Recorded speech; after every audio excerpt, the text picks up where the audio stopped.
think, Marge. All I need is a title.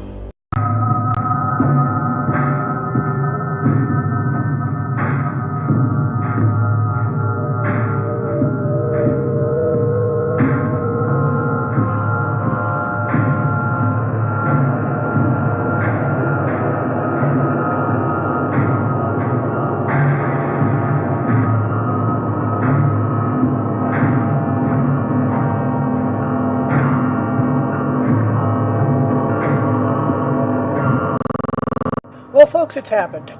After several boring tomes of God handing down his dictates, lecturing the Hebrews on what they could wear and whom they could sleep with, and how much they could charge each other for slaves, and how they could go about raping someone for marriage purposes, and other sorts of vile bullshit, after wandering in the wilderness uselessly for 40 years, and after playing a small game of Crusader Kings with the kingdoms and people surrounding the Promised Lands, the book of Joshua starts off with the Hebrews on the banks of the Jordan River, and they are ready to cross over and begin the finale, the main event of God's promise, made all the way back in the times of Abraham, Isaac, and Jacob.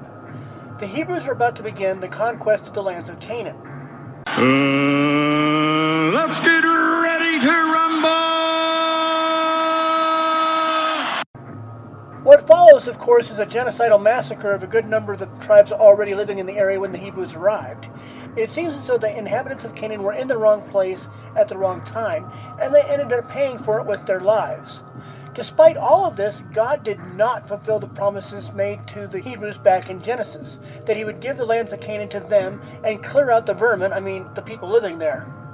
The problem is, many of the people living in the land simply act out of self-preservation and find some other way to deal with the rapacious Hebrew hordes, and the Bible freely admits this, so apparently God himself is not infallible. The city of Gibeon decides to sell their populace into slavery rather than be attacked by the Hebrews.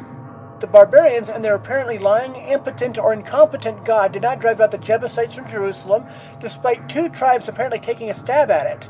They did not drive out the Canaanites in the region of Gezer.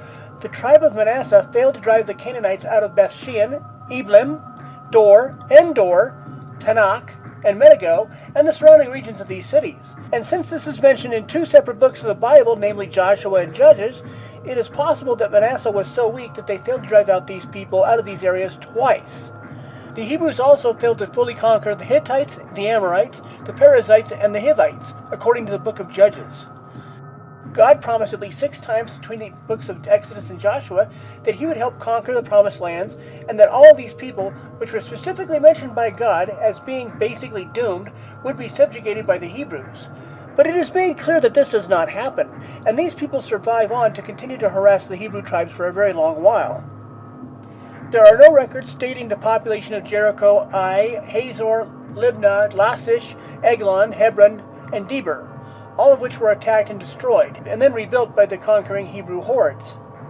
The idea that these acts were right at the time does not mean that they were right by the standards of most people today. And in fact, the barbarous taking of the lands of Canaan and the slaughtering of a good number of the people living there is one of the major things atheists and free thinkers point to and say that God is an immoral, brutish fucking thug that does not deserve respect, much less worship. While there was an ancient city of Jericho, if it was destroyed, the cause was more probably the nearby Jordan River earthquake fault rather than some supreme being. In fact, scholars generally believe that the story does not refer to anything that actually happened in history. Rather, the story of an invasion of the Promised Lands by a people mostly obedient to God would have been valuable to Hebrews at the time the book was written, which was somewhere between 640 and 609 B.C.E., when the kingdom of Judah was in a nationalist mood, eyeing the territory of its neighbor to the north. Modern scholars have found no proof that there were walls around Jericho at the time the book of Joshua tells the story. In fact, it seems that archaeologists since 1999 have been finding that the entire Bible has been made up out of whole cloth, such as when Zev Herzog of Tel Aviv University published an article entitled "The Bible, No Evidence on the Ground." Along this same line, there is no evidence for the existence of Joshua, around whom the events of the book of Joshua revolve. While cities such as Jericho, Jebus, later Jerusalem, and Hebron probably existed back in ancient times, they never suffered horrendous losses at the hands of the invading horde of Hebrews and their brutal, bloodthirsty God. And as in previous episodes of this series, I would speculate that this is a good thing because it means that the genocide of the tribes of Canaan never happened. People who believe in this story fall into two categories. The first are generally people who are pro-Israel or citizens of the country itself, like Benjamin Netanyahu, who has publicly defended the events in this area of the Old Testament as ancient Jewish history, reaffirming that the Hebrews were taking lands that God promised to them. The second group of people are biblical literalists who believe that every word in the Bible is true because it is the Word of God. These people generally ignore the murderous excesses of God and the ancient Hebrews in this area of the Bible. They tend to focus solely on the New Testament, apparently inferring that the unchanging God has changed between these sections of the Bible. Hell, folks, I could clearly see the differences between how God acted between these sections of the Bible back in my teen years when I confronted a couple of Jehovah's Witnesses about it.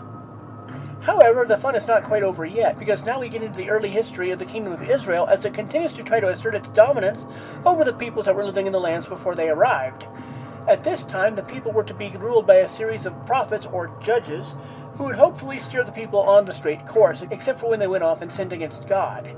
But all that in the next episode.